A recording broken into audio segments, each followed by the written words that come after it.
Hey guys, I'm here to talk about Tonic Breed's Outsold. Now, Tonic Breed is a band that got in contact with me there a little while ago. And more than a little while ago, and I've done a review for them on Metal Archives. So if you go and look on their Metal Archives page, you know that my username on Metal Archives is Megadeth1986. Now, I do a lot of editing on Metal Archives and do a lot of just updating and typo corrections, a lot of just or like artwork updates and stuff, try to clean up some of the website. And they asked me to do a review, and I don't often get asked to do them, but whenever I am asked, I usually do them. It's like Passion of Death, the band I reviewed before. They asked me to review their album and on Metal Archives, and I said, well, I'll do both. I'll do Metal Archives and YouTube video, and they were alright. And so they were like, yeah, okay, well, sounds good. Same thing with these guys. They only asked me for a Metal Archives review, but I said I'd do a YouTube one for them, since I have some kind of, tiny reach on here where I can give them some bit of exposure. So let me just get into detail about these guys and see what you think. So this was released April 28th, 2014, and these guys are from I think it's Outsold, Norway, and they play like a groovy thrash metal, mixture. I can compare it somewhat to Evil and stuff, but some people might compare it to Pantera, but I kind of can hear Evil a lot in it. And most times it is pretty average thrash, but I'm just going to get into detail here and give you my opinions on all the tracks, obviously.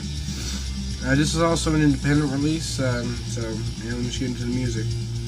Strike, the first song, has an eerie opening that starts the song off nicely, but then it's pretty keys and synth heavy, and then it's just straight into thrash riffs and drum beats, and it's very groovy, and the vocals are top notch, really. Basically, I compare them to Evil vocals, but a little bit more, they strain a little bit more, and they kind of waver a bit, and they kind of feel a little bit more thin than Evol's vocals, but they're still really good. They're not bad at all. Next is 50 State, more catchy riffs, like more awesome like thrash riffs. It's hard, like in my opinion, it's hard to write a thrash riff that won't stick in your head.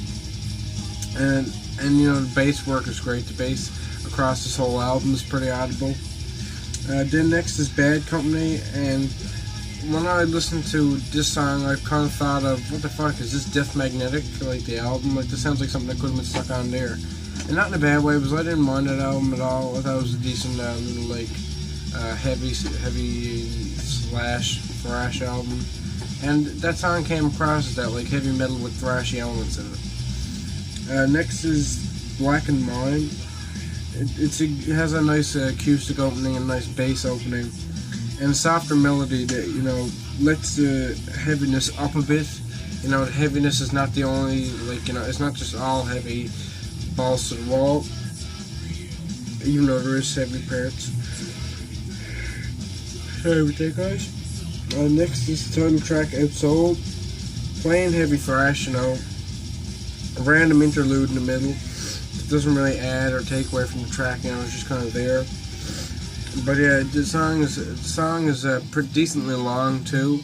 Like I think the longest track on here that's not an instrumental actually is Black and Mine, but Outsold is 7 minutes and 9 seconds.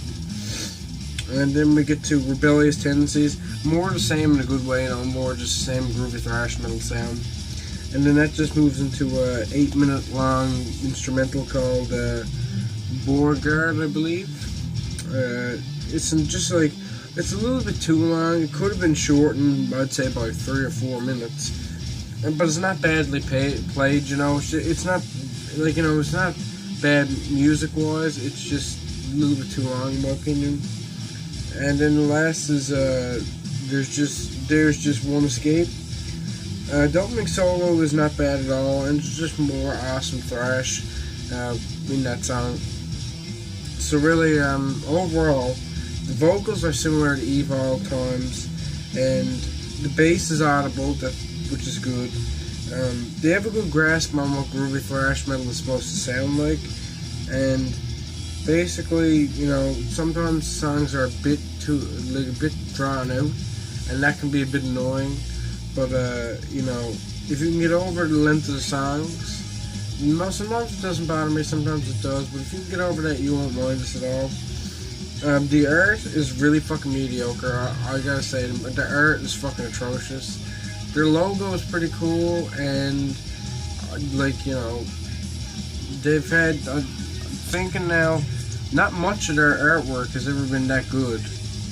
Like, kind of just looks like generic, you know, Photoshop, maybe 2 minutes in Photoshop kind of thing.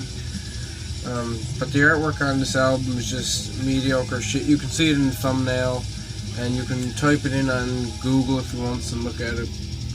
But it's just not good artwork, and I think if this is ever reissued, like on a label at all, they should fucking replace that immediately. Anything would be better than that. Their artwork is just really fucking not even worth looking at. So if you don't mind shitty artwork on a decent thrash metal album, you won't mind this. So I give this an 80 out of 100. I know I gave it an 81 on Metal Archives, but my opinion has dropped a little tiny bit and going down. And reviewing it the way I do, where I actually listen to each song and give each song an individual score, then adding it all and averaging it out, is usually what I do. Unless sometimes I'll might round it up a bit, knock it up a little bit, because my opinion on albums is kind of weird. But I think this album deserves an 80 out of 100. And if you like thrash metal and you're looking for more awesome thrash and you kind of run out of groovy thrash metal with that, like, you know, evil sound to it, this is perfect for you. So 80 out of 100 for these guys, and peace fuck out.